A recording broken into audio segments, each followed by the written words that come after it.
akin ang pagod ay may sulit pag di ka madamot. At kung di ko sinaga, baka naung isa wala. Ganito pala nakalala, kita mo na wala na pala. Paano ko hindi mo ginawa? Kung hindi makalata, malaki nang nakatiya. Marami na pwede mawala, kaya di rin pwede mamaya. Di rin pwede mamaya, baka sulit mamaya.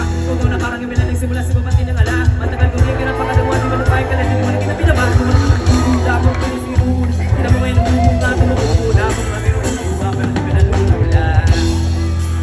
Sa ugali wala pa rin binago. Tao pa rin pag umahanap sa tao. Pero pag-usapan ng paiba-iba ako, literal may bagong kaabangan. May lalabas sa bago, kinuwang pambawi sa nakikinig palagi, parang nasunod sa naganahan. Yung mga bagong hanapin, yung iba naman nabababawan. Pero nila para atupagin, di ka sila na maunawaan. Naing mula sa mga pinapalalim, kahit papaano naman ang ganap ang pang-di yung di gumalaw ng Pinoy, di may